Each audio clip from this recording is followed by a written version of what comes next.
വലത്തെ കയ്യിൽ കിതാബ് ലഭിക്കുന്ന ആളുകൾ ചെറിയ വിചാരണയോടെ രക്ഷപ്പെടൂലേന്ന് ആയിഷ റളിയല്ലാഹു അൻഹ ചോദിച്ചപ്പോ നബി സല്ലല്ലാഹു അലൈഹി വസല്ലം തങ്ങൾ പറഞ്ഞു, ആയിഷ, ആ പറഞ്ഞതിന്റെ അർത്ഥം ദാലിക്കൽ അർളു, അതൊരു പ്രദർശനമാണ്, അമലുകളുടെ രേഖ പ്രദർശിപ്പിക്കുകയാണ്.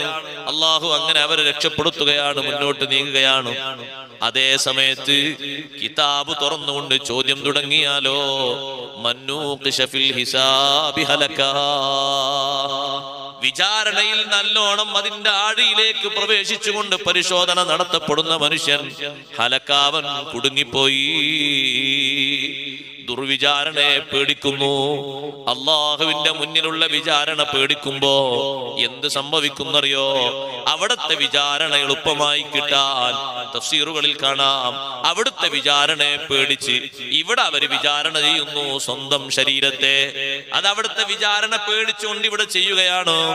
കൂടുതൽ ഉറങ്ങുന്ന ശരീരത്തോട്, എന്താ ശരീരമേ നീ ഇങ്ങനെ ഉറങ്ങുകയാണോ എന്ന് സ്വന്തം ചോദിക്കുകയാണ്. മറ്റുള്ളവരോട് ചോദിക്കാൻ നമുക്ക് എളുപ്പമാണ്, റെഡിയാണ്, 100 വാക്കാണ്, 100 നാവാണ്. സ്വന്തം ശരീരത്തോട് ചോദിക്കാനോ നമുക്ക് ധൈര്യം കുറവാണ്. അതെ, ഏതെങ്കിലും ഒരു അമല് വീഴ്ച വരുത്തിയാൽ സ്വന്തം ശരീരത്തെ അവർ പഠിക്കുന്നു. അതിന് കാരണമാകുന്ന സുഖങ്ങൾ കൂട്ടി വന്നാൽ ആ സുഖങ്ങൾ അവർ വർജിക്കുന്നു, വേണ്ടാതെ വെക്കുന്നു. വിചാരണയുടെ ഭാഗമായിട്ടാണ്. പതിവായി നിന്റെ ശരീരത്തെ നീ വിചിന്തനം നടത്തണം. ആ വിചാരണയിൽ നിന്റെ ശരീരം വിജയിക്കണം. നിന്റെ ശരീരത്തിന്റെ വീഴ്ച കുറഞ്ഞു പോകണം. നിന്റെ ശരീരത്തിന്റെ ദുർമോഹങ്ങളൊക്കെ അവസാനിച്ചു പോകണം. അശ്രദ്ധകളൊക്കെ മാറിപ്പോകണം. അതിന് പറ്റുന്ന വിചാരണ നടത്തണം. ശരീരമേ, എത്ര അവസരം കിട്ടി, പക്ഷേ എന്തെല്ലാം നന്മകൾ ചെയ്തു. എത്ര ചാൻസ് കിട്ടി മാറിപ്പോകാൻ, പക്ഷേ എത്ര തിന്മകളിലേക്ക് നീ മുന്നോട്ട് നിന്നു. സ്വന്തം ശരീരത്തോട് ചോദിക്കാണ്, മാറിപ്പോകാൻ നിനക്ക് അവസരം കിട്ടി, പക്ഷെ എന്തുകൊണ്ട് നീ മാറിയില്ല?